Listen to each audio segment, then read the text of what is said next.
Hello and welcome to Salahuddin. Welcome to the office of the President of the Kurdistan region of Iraq for this exclusive interview. President Masoud Barzani, thank you very much for hosting us today here in your office. You spend a lot of time on the front lines in recent weeks because of the war going on against the organization of the Islamic State known as Daesh.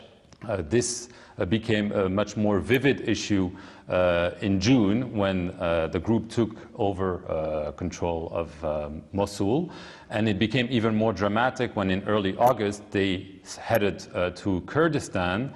The offensive was held off by the Kurdish troops as well as support from the Western countries. I would like to ask you an update on the military situation. I know there was a recent attack. Can you tell us what the military situation is in this war against Daesh? On the daily basis, there is this fighting going on against ISIS and against this terrorists. But when ISIS, these terrorist groups, they managed to control Mosul and to head to the south. And also after that, they attacked Kurdistan. At the beginning days of their attack on Kurdistan, it's true that they managed to control some of the areas. But later, Peshmergas started there to implement a strategy that was twofold strategy. The first fold was to stop ISIS and then to start the offensive and to drive them out from the areas that they control. So far, yes, Peshmerga has achieved a lot of achievements and a lot of successful achievements against ISIS. Peshmergas are expanding and they are controlling back the areas that ISIS controlled. And today that I'm talking with you right now, the fighting is going on the west side of Tigris. Right, there is apparently an attack in the Rabia area. Do you feel that Daesh is losing the war and trying to attack by surprise, or do you think they still can win that war? No, the war has not finished, and ISIS is not in a stage to say that they have lost complete capability of attack. So this war is going on, and ISIS still is capable of attack, but it's true that they have been weakened, but still they have not lost their capabilities of attack. You've fought many wars in your career. You fought against Saddam Hussein. Would you say Daesh is maybe worse than all of the threats Kurdistan has faced? It's a new war, and it's a new tactic of the war, and also it's an ideological war. And these barbaric, horrific terrorists, they don't spare anything. They just attack everything. So this terrorist organization, yes, it's the most brutal and the barbaric organization and the fightings that we have ever fought, even if you compare it with the series of the Iraqi regime that we fought. I want to get to the issue of the Western support you got. You obviously had decisive US military airstrikes. You also received weapons from other Western countries. There was a visit here, historic visit by the French President François Hollande. What more do you expect from the West? Do you want more heavy weapons? Do you want more humanitarian aid? What more do you expect? Definitely, the visits of the President of France, His Excellency François Hollande, has been a historical visit to Kurdistan, and we thank him for that visit. And also, I would like to thank France and all the other members of the alliance and the coalitions for all the support that they have provided. But here, I would like to say that all the support that we have received so far is not up to the level that is needed for us. For example, the heavy weapon system that we need, especially like in terms of the numbers and the qualities of the weapons that we need for this war. For example, the APCs, the armored personnel carriers, the AMRAPs, the helicopters, the artilleries that we need for a decisive war against them, we have not received these types of the weapons, and still is not in that level that we are expecting. Why haven't you received them? Do you think the West is reluctant to give you too many weapons? Also, we have asked the same question, and it's a question for us that we are also seeking to answer. Our question is very clear, and we have not received a clear answer. Is there a ceiling for the weapon system that we should receive in terms of the quality and the quantity? So the answer is not very clear to us. So you're disappointed in that regard? We are not disappointed, but we are waiting for the promises that have been given to us to be implemented. I want to get to the situation in Kobane, this martyr city on the border between Syria and Turkey. There's been a lot of criticism against Turkey for not doing any more to save the people from the city who were under the assault of Daesh. Do you think the situation now is stabilized, and do you think Kobane will eventually be able to reject Daesh? The brave resistance that the fighters in Kobane they have made also to stand against the ISIS, and also with the support of the Peshmergas. As you know, that the Peshmerga units they have been deployed into Kobane, and it has been a big support from the moral perspective and also from the practical perspective. Turkey has allowed up to 200,000 refugees from Kobane to cross to Turkey, but militarily Turkey has not intervened, and I don't know what is the reason. So for seeking the answer to that question, it will be better to answer to be asked to the Turks to be asked.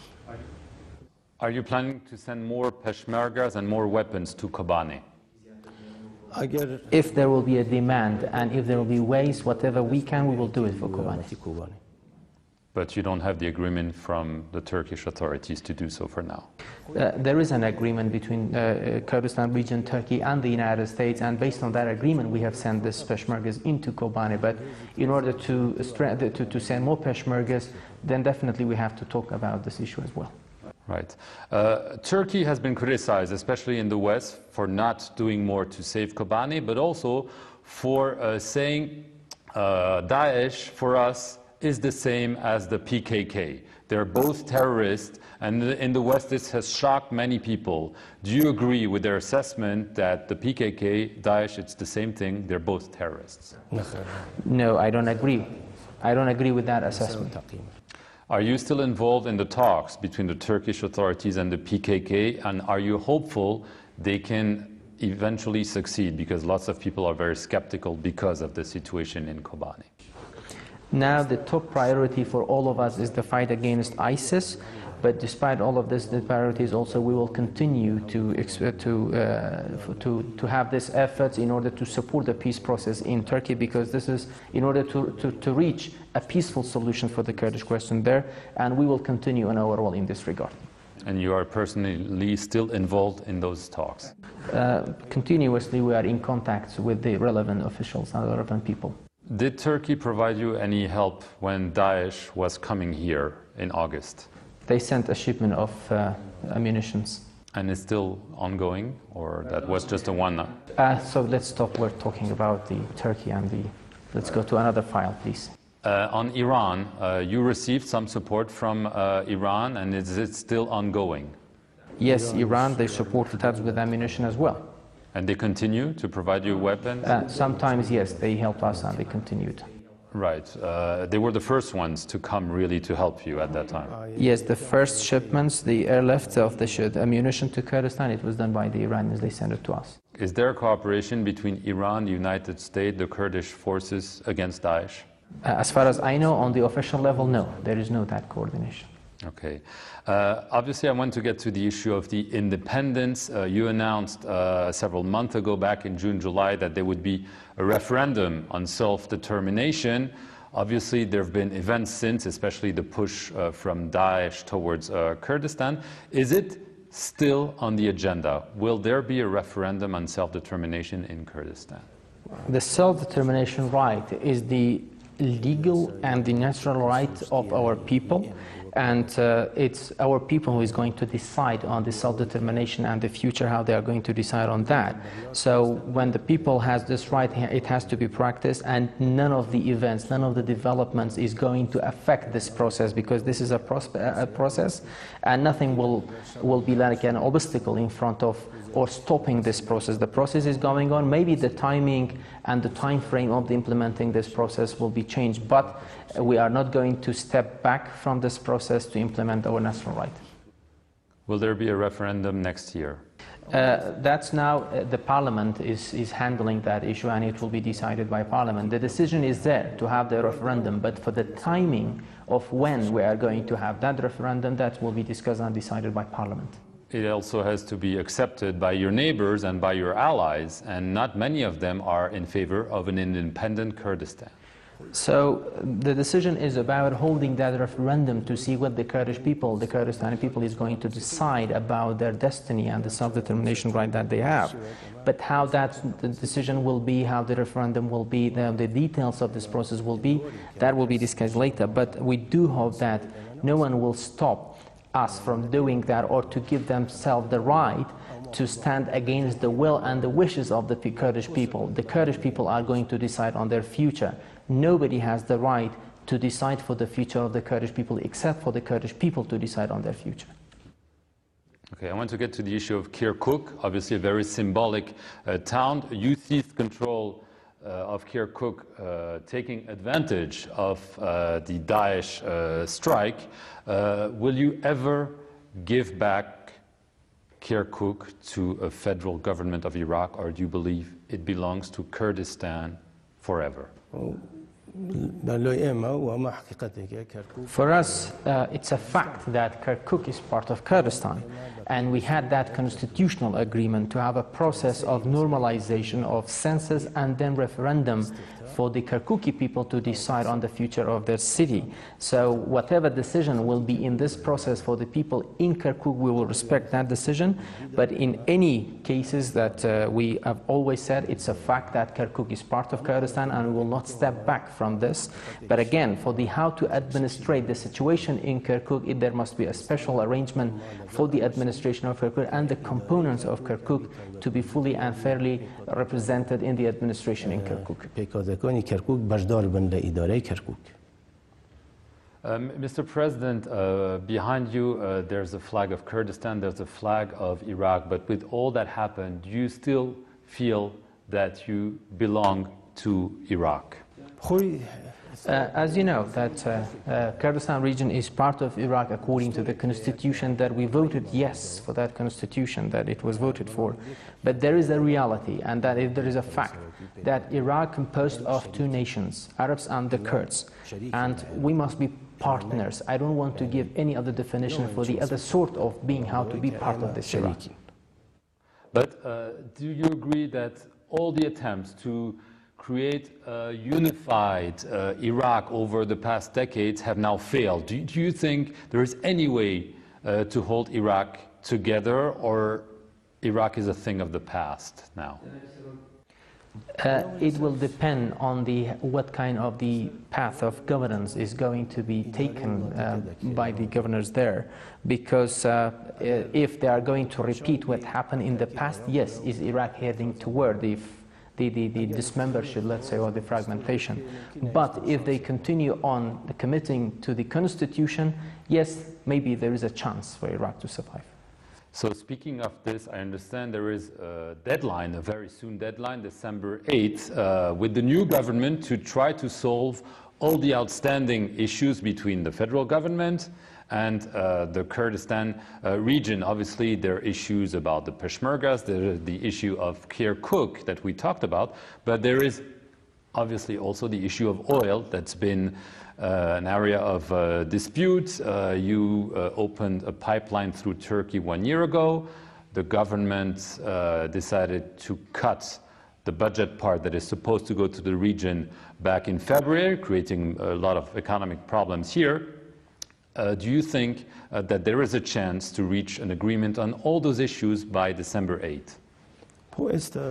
Now, some of the problems, there is a process started to solve some of this problem, and we have shown flexibility in finding solution for these issues that we have, and also we want these issues to be solved. That is our intention, to solve the issues. But if there are no solutions for the issues that we have, then we cannot wait forever for an unknown future. Then we are going to decide whatever necessary decision is needed.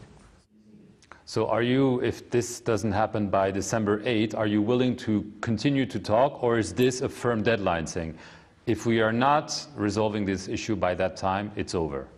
That's collective decisions of political parties in Kurdistan, the parliament. I cannot anticipate what a unanimous decision is going to be.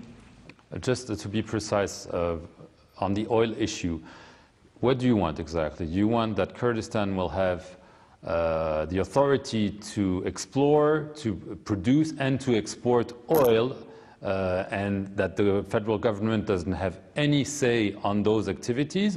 Or are you willing to share the authority on oil in Kurdistan? The Iraqi constitution stipulates that the oil and gas belongs to all Iraqis, and also the revenues belong to all Iraqis. We don't have any differences on that. And now there is a new opportunity. There is a new Ministry of Oil. He's a patriot. He is a good friend of us, and he was here last Thursday.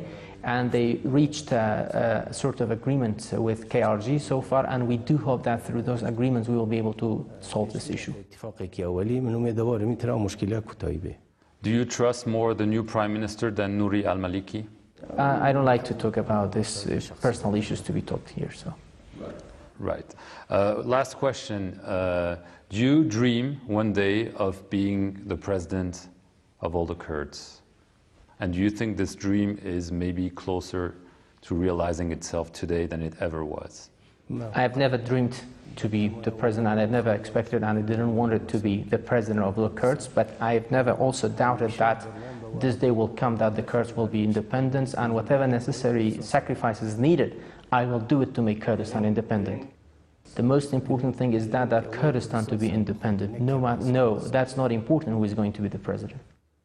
Okay, are you going back now to the front line, to Rabia, to monitor the wars? I've been visiting all the battlefields and the fronts, but now after this I'm going to monitor some of the developments that we have. And you're hopeful that you eventually will win? Yeah, we believe in success. Okay, thank you very much, President Barzani, for hosting us. Thank you very much. Thank you very much. Thank you.